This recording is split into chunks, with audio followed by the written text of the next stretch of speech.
नमस्कार, city news channel में दर्शकों का स्वागत है। आइए आज हमारे साथ में अमरावती जिला शल्य चिकित्सक श्री श्याम सुंदर जी निकम हैं।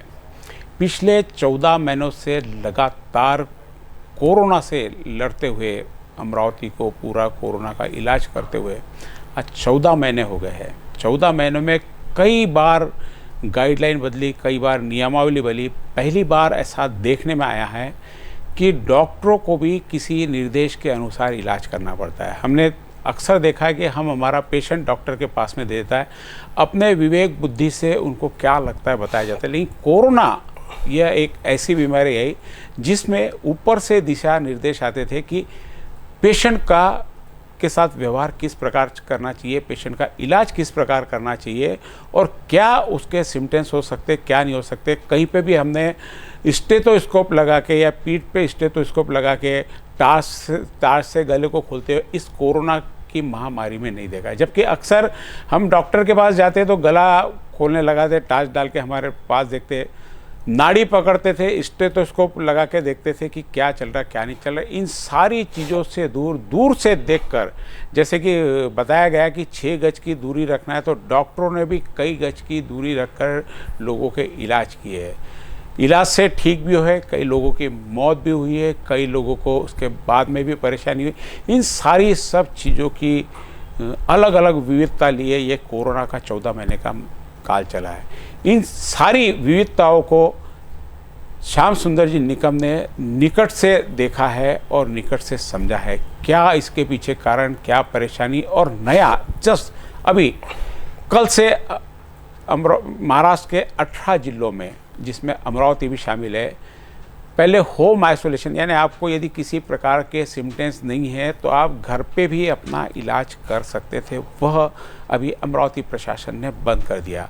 इतनी परेशानियों के बीच में, जहां बेड की सुविधा नहीं, कहीं खाने की सुविधा नहीं, इन सारी असुविधाओं के बीच में किस प्रकार यह काम होगा, यह भी हम डॉक्टर साहब से जानेंगे। सबसे पहले कि होम आइसोलेशन क्यों शुरू हुआ। आमतौर पर अमरावती में बात है कि कोरोना के मरीज कम होना चालू हो गए, अमरावती के सारे दवाखाने खाली हो रहे, इसलिए प्रशासन ने निर्णय लिया कि होम आइसोलेशन बंद कर दिया जाए। डॉक्टर साहब नमस्कार, आपका स्वागत है सिटी न्यूज़ चैनल में। जैसे मैंने बताया कि डॉक्टर साहब, होम आइसोलेशन क्या डॉक्टरों के दवाखाने की भीड़ बढ़ाने के लिए आप लोगों ने चालू किया? ऐसी बात नहीं है। आप देख रहे हो कि अमरावती में पहला जो पेशेंट निकला था उसका डायग्नोसिस 4 अप्रैल 2020 में हुआ था जी। उसके बाद में पेशेंट निकलते गए, जो भी गाइडलाइंस थी वो हिसाब से अपन कुछ पेशेंट हॉस्पिटल में, कुछ पेशेंट सीसीसी, जिसको हम कोविड केयर सेंटर बोलते, वहाँ रखते थे। हमारी डॉक्टर की निगरानी में ये सब पेशेंट रहते थे। लेकिन जैसे जैसे पेशेंट बढ़ते गए, फिर और गाइडलाइन बदली, पेशेंट रखने के लिए शायद हॉस्पिटल की जगह कम पड़ती थी, और ये भी ख्याल में आया था कि अगर पेशेंट को आइसोलेट करके रख सकते हैं अपन कम से कम 10 दिन, क्योंकि 10 दिन तक वो पेशेंट दूसरे को इन्फेक्ट कर सकता है। तो ये हिसाब से फिर गवर्नमेंट ने सोचा कि भाई पेशेंट को सीसीसी या फिर हॉस्पिटल रखने के बजाय, अगर उनके पास पर्याप्त जगह है घर में, अगर उनके यहाँ वॉशरूम है, बाथरूम है, अलग से रूम है, और वो दूसरे घर का जो कोई भी सदस्य है उनके संपर्क में आने की शक्यता नहीं है, तो ऐसे लोगों के लिए अपन ने ये होम आइसोलेशन की सुविधा चालू की थी। सितंबर में अपना पीक आया था जी। उस टाइम भी अपन ने ज़्यादा से ज़्यादा पेशेंट हॉस्पिटल में सीसीसी में रखे थे, और उसी दौरान फिर होम आइसोलेशन का कंसेप्ट आया था जी। उसके बाद में होम आइसोलेशन के बाद में पेशेंट ठीक हुए, हॉस्पिटल में भी कुछ ठीक हुए, कुछ मृत्यु भी हुए, लेकिन फिर उसके बाद में पेशेंट कम होना चालू हो गया। अपने को लगा कि अभी कोरोना ख़त्म होते आ रहा है, लेकिन अपने अमरावती में बाकी जिलों के बजाय फरवरी में पेशेंट बढ़ना चालू हो गए। लेकिन जहाँ तक हमारा ऑब्जर्वेशन था, पेशेंट बढ़ रहे थे, होम आइसोलेशन की सुविधा थी, हम पेशेंट को घर में ही होम आइसोलेशन रहने के उसको परमिशन दे रहे थे। लेकिन उसी टाइम एक ख्याल में आया था हमारे सबके कि जहाँ पे पहली लाट में घर का एक ही सदस्य पॉजिटिव रहता था, बाकी के सब सदस्य निगेटिव रहते थे, ये सेकंड लाट में ऐसा देखने को आया कि अगर एक पेशेंट सदस्य अगर घर का पॉजिटिव निकलता है तो उसके साथ में कम से कम 3-4 लोग भी पॉजिटिव रहते थे, मैक्सिमम 1 आधा 2 ही उसमें से बचता था। तो उसी टाइम थोड़ा सा ऐसा लग रहा था कि भाई ये होम आइसोलेशन के कारण तो नहीं हो रहा, लेकिन उसके बाद में थोड़ा सा जो जीनोम सीक्वेंसिंग भी किया गया, उसमें कुछ बाद में 2-4 महीने के 2-3 महीने के बाद में जो रिपोर्ट्स आए वो सब आप भी जानते हैं। तो उसमें बताया गया था कि ये वायरस ज़्यादा इन्फेक्टिव है, उसके कारण ऐसा हो रहा होगा। लेकिन अभी थोड़ा सा ऐसा महसूस हो रहा है कि ये जो भी कोई भी वायरस होगा, ट्रीटमेंट तो सही की है, उसको जो भी प्रिवेंशन के जो अपने गाइडलाइंस है वो भी सही की है। इसलिए अगर इसके ऊपर अगर आपको काबू पाना है तो जो भी कोई पॉजिटिव पेशेंट है उसको स्ट्रिक्ट आइसोलेशन बहुत ज़रूरी है। और इसी कारण महाराष्ट्र के 18 जिलों में जहाँ पे इसका प्रादुर्भाव ज़्यादा है, पॉजिटिविटी रेट ज़्यादा है, वहाँ पे होम आइसोलेशन बंद करके इंस्टीट्यूशन आइसोलेशन रखने का सरकार ने निर्णय लिया है। जैसा कि आपने बताया कि घर में यदि एक व्यक्ति कोरोना से पॉजिटिव हो, यदि उसने बराबर ध्यान नहीं रखा खुद का, तो पूरे परिवार को पॉजिटिव कर दे। लेकिन डॉक्टर साहब, कई हमने ऐसा देखा कि एक साथ में परिवार पूरा टेस्ट कराने गया, पूरा का पूरा परिवार पॉजिटिव आ गया है। वो यानी संक्रमण से कोई एक व्यक्ति पहले हो जाता, 4 व्यक्ति बाद में आता, ऐसे कई परिवार के परिवार पॉजिटिव। और जैसा कि आपने बताया कि हम सारी व्यवस्था देखते हैं उनके घर में कि उनके घर में वेंटिलेशन है नहीं, उनके घर में सारी सेपरेट व्यवस्था है नहीं, ये सब चीज़ें रहे, वो घर से यदि आइसोलेटेड रहता है तो उसको आप परमिशन देते थे। क्या आप लोग जो सुविधा करोगे अभी होम आइसोलेशन से हटा के, आप सीसीजी में ले जा रहे हैं, या सीसीजी आप जिसको बोल रहे हैं, निश्चित सीसीजी और हॉस्पिटल्स में सुविधाओं में और इलाज में निश्चित रूप से फ़र्क होगा। वो भी आपसे पूछेंगे कि दोनों जगह में क्या फ़र्क होता है, दवा खाने में एक हॉस्पिटल में और सीसीजी में। सीसीजी में जहाँ आप रखोगे, अभी जैसे आपने बताया कि पेशेंट्स बहुत ज़्यादा आने चालू हो गए थे तो अपन ने होम आइसोलेशन की सुविधा दी। अब पेशेंट कम हो गए तो आपने वापस दवाखाना किया। क्या पेशेंट वापस फिर बढ़ेंगे तो आप होम आइसोलेशन को देंगे? नहीं, आप एक चीज़ समझ लीजिए ये वायरस की, अगर आपको ये वायरस पे काबू पाना है, इसको अगर ख़त्म करना है, तो जिस दिन आखिरी का पेशेंट रहेगा जी, अमरावती में सोचो या कहीं भी, वो अगर 14 दिन आइसोलेशन में रहा और उसका जो भी नेचुरल उसकी लाइफ है वो ख़त्म होने के बाद में ही वो दूसरे को नहीं होगा। अगर 14 दिन में या 10 दिन के अंदर दूसरे के संपर्क में अगर वो आता है पेशेंट, तो दूसरे को वो संक्रमित हो जाएगा, फिर तो दूसरे से तीसरा चेन बनती रहेंगी, चेन कभी टूटेंगी नहीं। अगर आपको अगर इसके ऊपर काबू भी पाना है तो आपको ये चेन कहीं ना कहीं तोड़ना है। उसके लिए स्ट्रिक्ट डिसीजन अगर लेना है प्रशासन को, वो तो लेने ही पड़ेंगे। आप ऐसा नहीं बोल सकते कि वहाँ सुविधा नहीं मिलेंगी या फिर ये होगा। आप अगर सुविधा का देखेंगे तो फिर ये जो कोरोना है ये कभी ख़त्म ही नहीं होगा। आपकी एक बात से एक बात ध्यान में आई सर, अभी आपने जो कहा कि 14 दिन तक यदि एक पेशेंट रहा, आखिरी रहा, उसके बाद में कोई संक्रमित नहीं होता है तो वहाँ से कोरोना ख़त्म हुआ ऐसा माना जाएगा। 2-3 प्रश्न है इसमें मेरे। एक प्रश्न तो एक ये है कि हमने कई बार अक्सर चीज़ें खरीदी है, हम लाइट खरीदते हैं, लाइट की हमको 12 महीने की गारंटी देते हैं। कई बार हमने देखा बैटरी की गारंटी 12 महीने की, 11 महीने और 25 दिन हो जाते हैं या 11 महीने 12 महीने जहाँ ख़त्म हो जाते हैं, उसके बाद में उसकी गारंटी खत्म हो, बैटरी अचानक से ख़त्म हो जाती है, लाइट अचानक से बंद हो जाते हैं, तो उसकी गारंटी उस पीरियड में ख़त्म हो जाती है। तो 12 महीने की, तो आपसे जैसे आपने एक 14 दिन का गारंटेड पीरियड कहा कि 14 दिन तक यदि नहीं होता है तो जैसे आपने बताया कि पहला जो अपने यहाँ पे पाया गया था 4 अप्रैल को पाया गया था, और हमारे यहाँ पे लॉकडाउन अमरावती में 21 मार्च से शुरू हो गया था। महाराष्ट्र में 25 मार्च से हुआ था, अमरावती में 21 तारीख से लॉकडाउन चालू।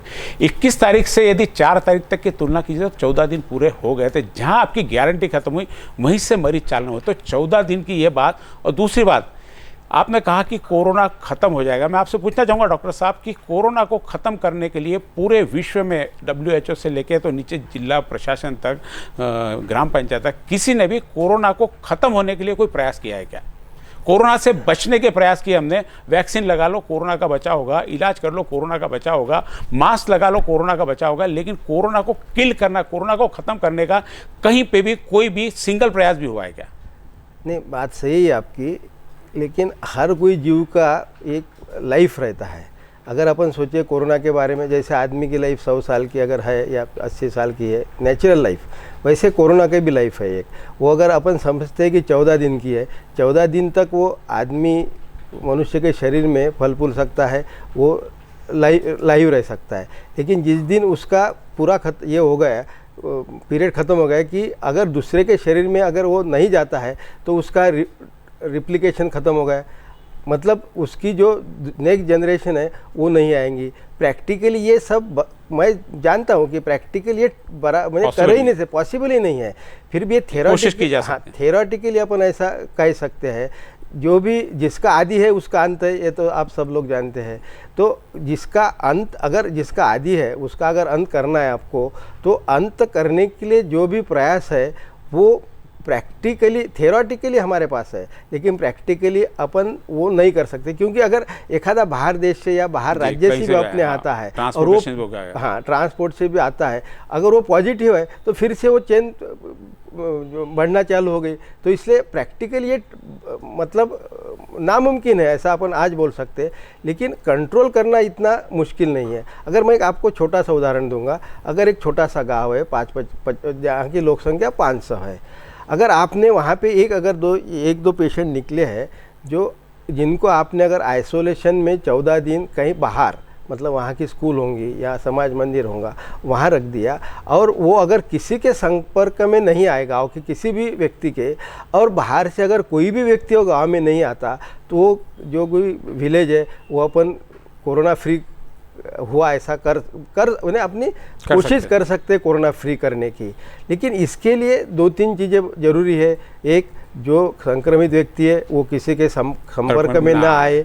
दूसरा, बाहर वाला कोई भी व्यक्ति जो पॉजिटिव है वो अंदर ना आए। ये अगर हुआ तो ही हो सकता है, लेकिन आज जो अपनी परिस्थिति है ये ऐसा नहीं कर सकते अपन, मतलब प्रैक्टिकली ये कठिन है। तो अब जब आप छोटे से कस्बे में अगर आप अपने को इतनी तकलीफ जा रही है, तो जो बड़े बड़े शहर है, अमरावती हो या नागपुर हो या मुंबई पुणे हो, यहाँ तो अपन कर ही नहीं सकते। लेकिन अपन कोशिश कर सकते हैं कि अगर पॉजिटिव जो भी पेशेंट है उसको अगर आइसोलेट करके रखे स्ट्रिक्टली, वो ना अपने फैमिली के संपर्क में आए, ना अपने दोस्त के संपर्क में आए या अपने समाज के संपर्क में आए, तो ही अपन इसकी चेन ब्रेक कर सकते हैं और इसका प्रभाव कम कर सकते हैं। दूसरी लॉट में हमने डॉक्टर साहब देखा कि असिम्प्टोमेटिक लोग ज़्यादा थे, यानी जिसको जो इफ़ेक्ट होना चाहिए, जो उसके सिम्टम्स होना चाहिए वह नहीं दिखाया। उन्होंने टेस्ट कराने गए तो उनको कोरोना है। कई बार यह भी जुमला चला कि कोरोना कैसे होता, तो टेस्ट कराने से कोरोना था, मुझे तो कुछ नहीं था, मुझे कोरोना गया।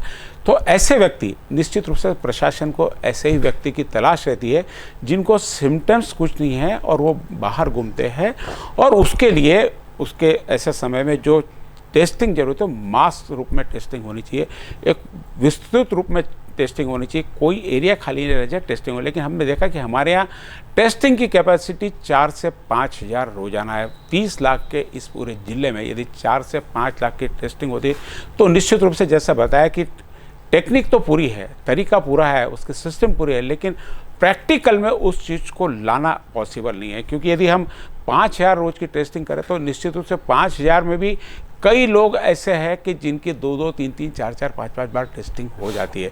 जैसे मुझे भी, मैं कहूँ कि मैंने 3 से 4 बार अभी टेस्टिंग कराया, लेकिन यहाँ पे टेस्टिंग का जो आंकड़ा पूरे काउंट में होंगे, मेरे 5 व्यक्ति काउंट है, इतने 5 व्यक्ति काउंट नहीं होते, एक ही व्यक्ति 5 बार कोरोना टेस्टिंग करा। तो जो कोरोना टेस्टिंग का भी जो टाइप है वो भी क्या लगता नहीं सरकार ने बदलना चाहिए टेस्टिंग के। जैसे मेरे एक तरफ से एक सुझाव है डॉक्टर साहब, यदि आपको उचित लगता है तो कोरोना टेस्टिंग के कारण कम हो सकता है, ये बात में तो आप भी सहमत होंगे। यदि जितनी ज़्यादा टेस्टिंग होगी कोरोना का प्रसार कम होगा। हो सकता है उसमें टेस्टिंग ज़्यादा में आपको रिजल्ट ज़्यादा मिल जाए, आपके पॉजिटिव ज़्यादा मिल जाए, आपकी संख्या बढ़ जाए। कि अमरावती में अभी 600 लोग आ रहे हैं, समझो 50,000 की टेस्टिंग होगी तो उसमें हो सकता है 6,000 लोग भी आ जाए। एक आंकड़ा हो सकता है जो वापस विस्फोट वाली बात हो सकती है, लेकिन वो जो 6,000 आपको मिल जाएंगे वो अगले 60,000 होने से बचा सकते हैं। जैसा कि हम देखते हैं कि हमेशा लॉकडाउन, हालांकि लॉकडाउन जिलाधिकारी, जिला शल्य चिकित्सक के क्षेत्र में नहीं है, उनके कार्य क्षेत्र में, लेकिन लॉकडाउन के परिणाम लॉकडाउन क्यों लगाते हैं कि सड़कों पे भीड़ ना हो। सड़कों पे भीड़, ऐसा माना जाता है कि अक्सर व्यक्ति खरीदी के लिए बाहर निकलता है, कोई काम है ना, कोई खरीदी करना, इसलिए यदि शॉप बंद कर दी जाए तो वो उतनी भीड़ कम हो जाती है। और हमने देखा भी कि शॉप यदि खुली नहीं है तो शहर में कोई घूमता हुआ नहीं दिखाई देता। तो क्यों नहीं पूरा लॉकडाउन खोल दिया जाए और जिसको घर से बाहर निकलना हो वो एंटीजन टेस्ट करा के बाहर निकले। तो दिन भर में क्या हम लाख एंटीजन टेस्ट कराने की हमारी कैपेसिटी है, क्या हम ऐसा कर सकते हैं? नहीं, इसमें तो कोई ऐसा ये नहीं है, मतलब अपन कर सकते नहीं, लेकिन जो एंटीजन टेस्टिंग के लिए जो गाइडलाइंस है आईसीएमआर की, वो हिसाब से उन्होंने बोला है कि अगर एक कंटेनमेंट जोन है, वहाँ पे कुछ लोग पॉजिटिव है और आपको एक ही दिन में वो जो लोक संख्या है वहाँ की अगर 1,500 लोक संख्या है, तो उनका कहना है कि एक दिन में अगर 500 या 1000 टेस्ट करके जो भी पॉजिटिव निकलते हैं उनको आप आइसोलेट करके रख दो, तो जो भी संक्रमण का जो डर है उससे कम हो जाएगा। अपने को अभी हम जो प्रैक्टिकल हमारी जो डिफ़िकल्टी है वो ये है कि हम ज़बरदस्ती करने के बावजूद बाद भी लोग टेस्टिंग के लिए नहीं आते हैं, ये हमारी बहुत बड़ी डिफ़िकल्टी है। मैं आपको मेरा खुद का अनुभव बताता हूँ। मैं इरविन में हमने चालू किया कि जो भी रिलेटिव्स आते हैं पेशेंट के साथ में, जो हमारा सारी वार्ड है अब जिसमें भी 40-50 पेशेंट रहते हैं, उनको रोज़ ज़बरदस्ती मैं खुद उनके जो रिलेटिव है उनको खुद हमारी टेस्टिंग सेंटर पे लेके जाता हूँ, उनकी टेस्ट करता हूँ। अभी तो मैंने ये भी निर्देश दिए है कि जो भी इरविन में आएगा पेशेंट को मिलने के लिए, वो अगर उसके पास रिपोर्ट नहीं है तो उसको अंदर ही नहीं आने देने का है। ये थेरोटिकली सब ठीक है, लेकिन कुछ कुछ इसमें से प्रैक्टिकल थोड़ा बहुत डिफिकल्ट जाता है। मेरा थोड़ा सा निवेदन ये है कि अगर इसके पीछे की भूमिका अगर लोग समझे, टेस्ट करना क्यों जरूरी है, क्योंकि बहुत सारे पेशेंट लक्षण रहित है, सिम्टम फ्री है, 80% सिम्टम फ्री है, इसलिए उनको लगता है कि अपने को कोरोना नहीं है, अपन अपने से कुछ धोखा नहीं है। लेकिन ये नहीं जानते वो लोग कि अगर वो सिम्टम फ्री पॉजिटिव है तो एक पेशेंट, एक सिम्टम फ्री पॉजिटिव व्यक्ति कितने लोगों को प्रसाद दे सकता है। हाँ, तो ये अगर लोग खुद जानना, जब समझना जब चालू होगा तब ये टेस्ट बढ़ेंगी। हम तो पूरी प्रशासन पूरी कोशिश कर रहा है कि टेस्ट ज़्यादा से ज़्यादा बढ़े। अभी पहले हमारी 2000 थी, अब 3000, 4000, 5000, 6000 तक है।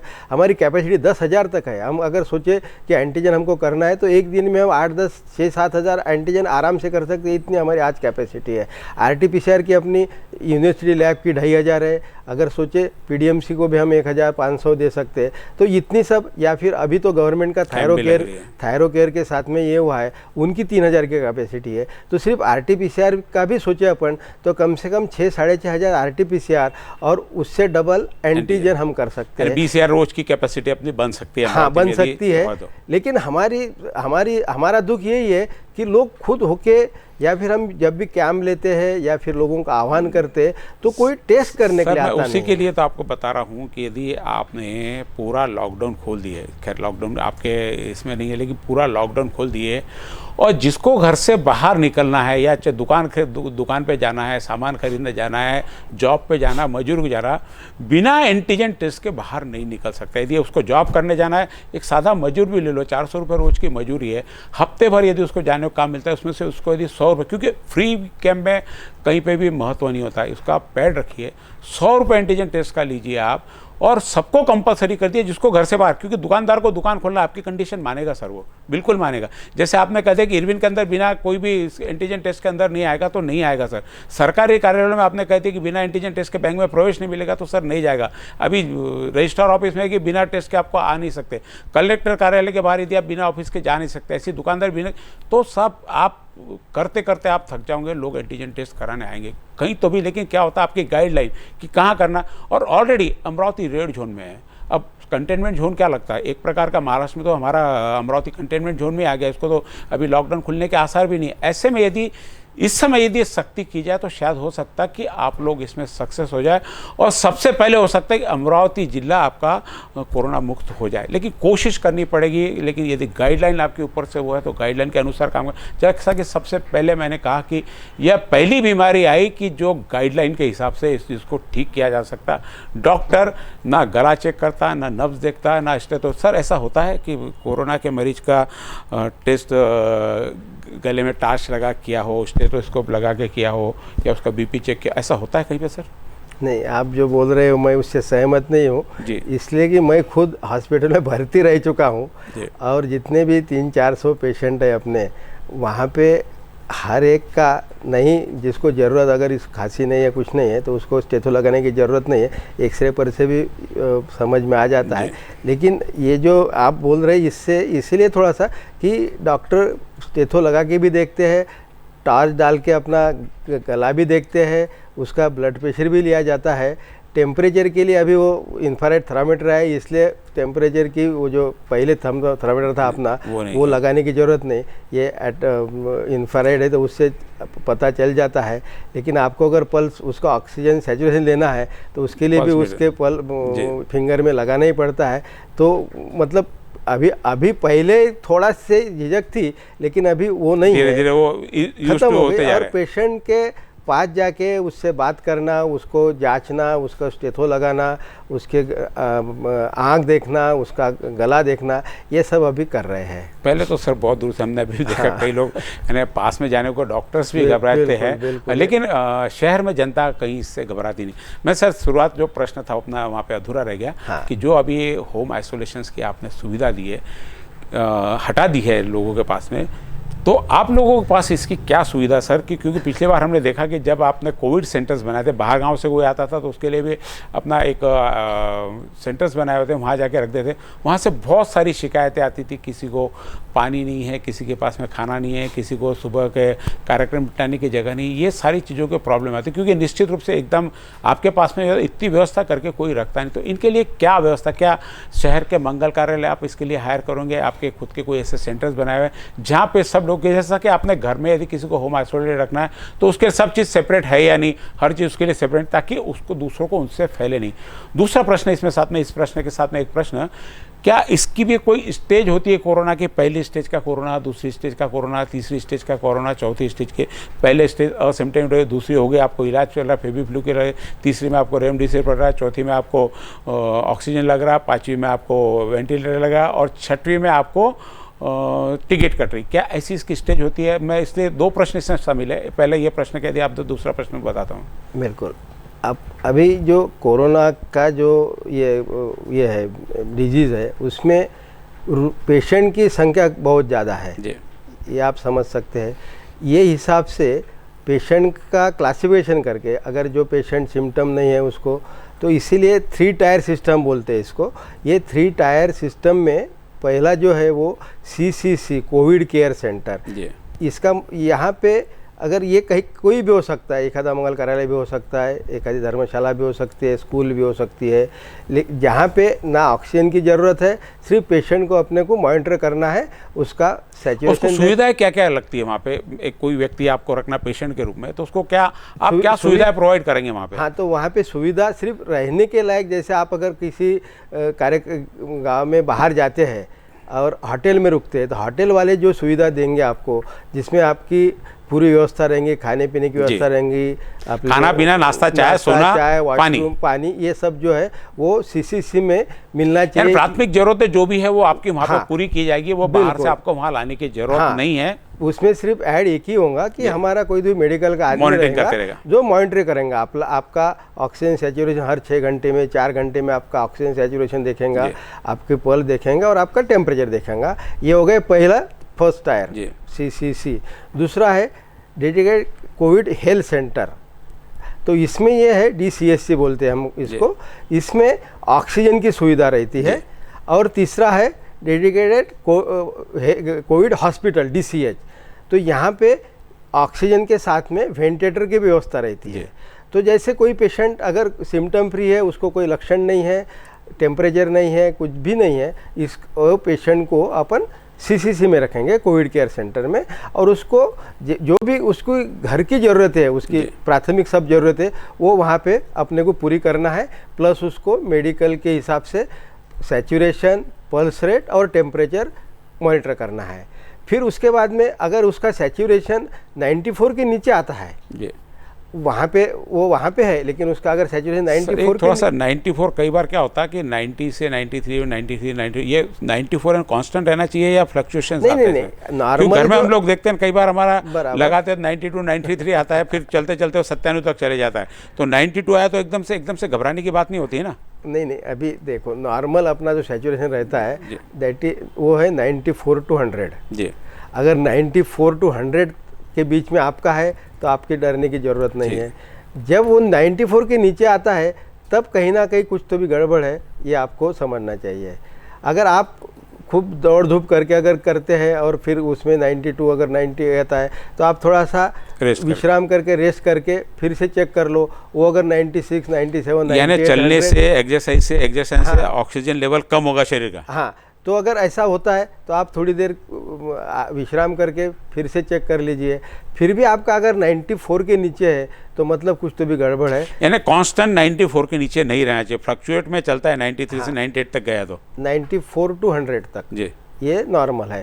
लेकिन 94 के अगर नीचे आता है और 90 to 94 के बीच में रहता है तो इसका मतलब आपको ऑक्सीजन की ज़रूरत है। फिर वहाँ का पेशेंट जो सीसीसी में जो व्यक्ति है उसको हम डीसीएससी में ट्रांसफर ऑक्सीजन जहाँ पे वहाँ ट्रांसफ़र करेंगे। अब डीसीएससी में जो पेशेंट ऑक्सीजन पे अगर 90 अगर ऑक्सीजन लगाने के बाद में उसका अगर ऑक्सीजन लेवल मेंटेन रहता है 94 के ऊपर तो अपन उसको वहीं रखेंगे। वहाँ पे फिर उसको जो पैरामीटर्स है हमारे इन्फ्लेमेटरी पैरामीटर जो बोलते हैं हम, वो अगर उसकी टेस्ट करेंगे, वो अगर डिरेंज है तो फिर उसको जो इंजेक्शन देना है, रेमडेसिविर देना है या क्या देना है, वो हिसाब से उसकी ट्रीटमेंट चलेंगी।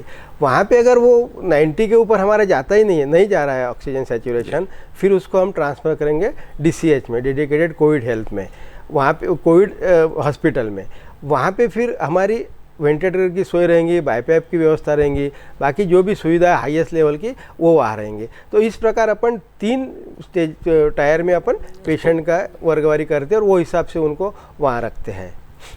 पहली सुविधा तो सर आपकी होगी जो आपने कहा कि कोविड सेंटर, जैसे आपने बताया अभी। हाँ। मेरा पूछने का अर्थ ये था कि यदि एक लो पावर वाला कोरोना और एक हाई पावर वाला कोरोना एक जगह यदि पेशेंट रखते हैं तो क्या हाई पावर वाला लो पावर वाले को डैमेज कर सकता है?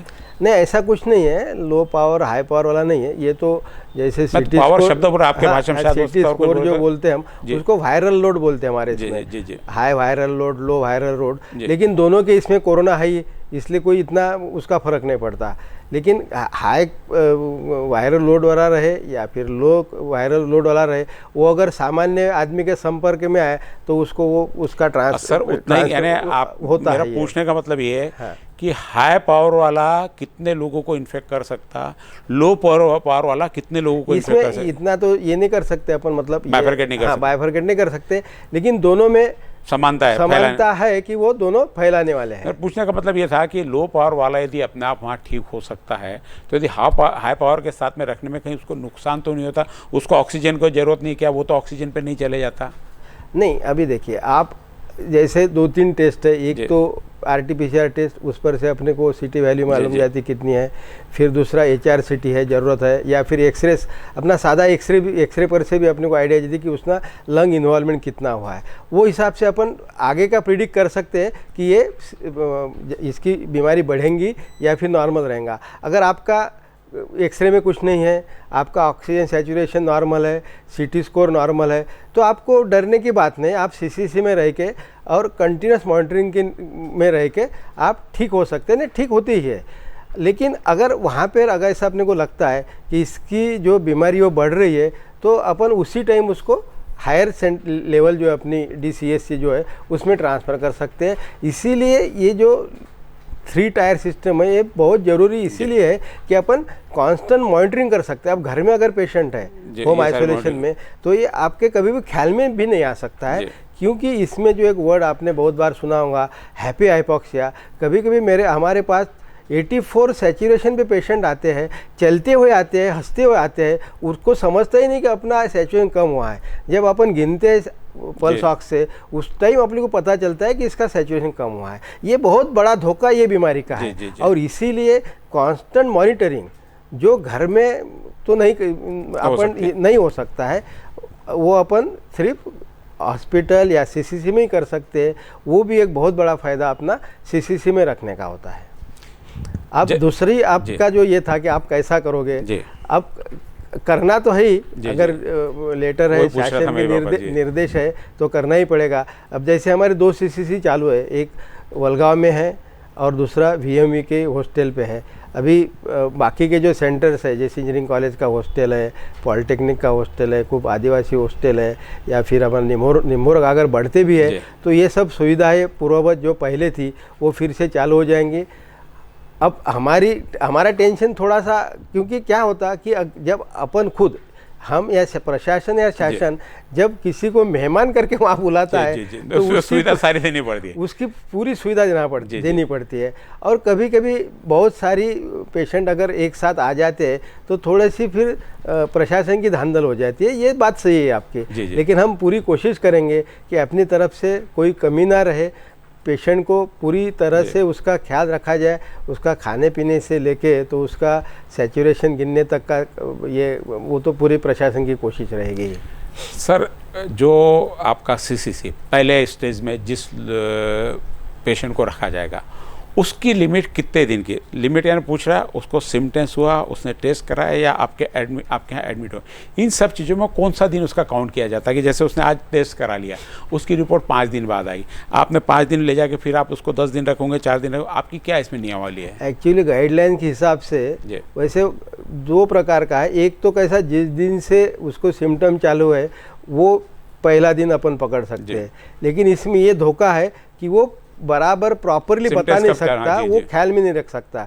इसलिए जो गाइडलाइंस है वो हिसाब से जिस दिन उसका स्वाब लिया, अगर आपका टेस्टिंग जिस दिन किया वो पहला दिन, वो फिर रिपोर्ट 10 दिन के बाद आए या 5 दिन के बाद आए, लेकिन वो पहला दिन जिस दिन आपका टेस्ट किया वो पहला दिन रहता है। वो पहला दिन पकड़ के फिर आगे चल के अपन 10 दिन तक उसको ये करेंगे। सही बता दिया। जैसे आपने एक चीज़ आपने भी खुद भी अभी ये इसमें बोल दी, पहला दिन रहे या 10वां दिन। अक्सर हमने देखा कि हमारे यहाँ कई बार रिपोर्ट 3-3, 4-4 दिन में आती है, ग्रामीण की 5-5 दिन लग जाते हैं।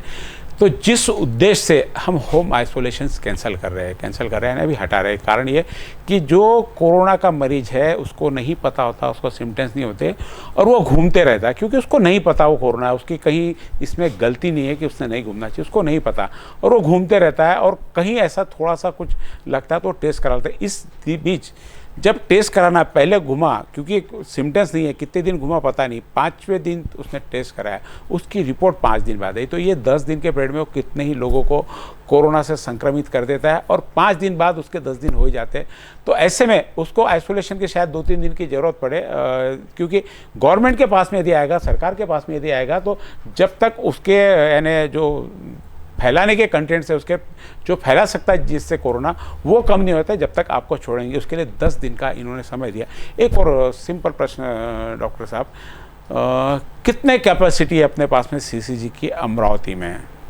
जैसा आप बता रहे कि नॉर्मल हम मान के चले 3 दिन में रिपोर्ट आ रही है, आपको 7 दिन एक व्यक्ति को आपके पास सीसीजी में रखना है। एक नॉर्मल गणित बता रहा, सबके 5 दिन, किसी की दूसरे दिन भी आई थी रिपोर्ट, हम 3 दिन का एवरेज मानते हैं, तो कितने लोगों की कैपेसिटी अमरावती में इस महीने के लिए है आपके पास में, मई महीने के लिए? मैं आपको थोड़ा सा पिछले साल लेके जाऊंगा जी, क्योंकि जब ये रेफरेंस जरूरी है। हाँ, जब ये कोरोना चालू हुआ उसी टाइम ऐसा एक प्रिडिक्शन था कि मई के आखिरी हफ्ते में अमरावती ज़िले में 10,000 पेशेंट एक्टिव पेशेंट रहेंगे जी।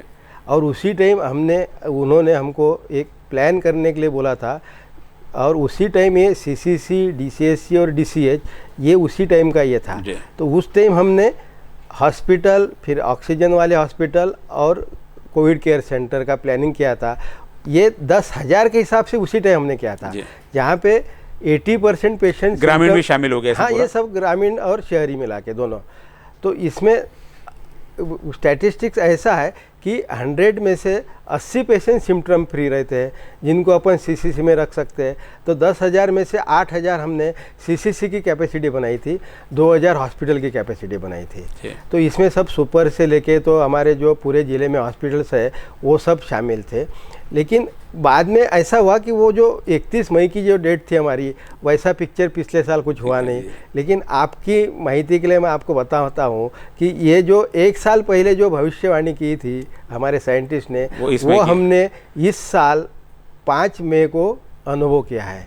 5 मई का दिन ये ऐसा है कि जिस दिन हमने 10,000 का आंकड़ा क्रॉस किया था एक्टिव पेशेंट्स का।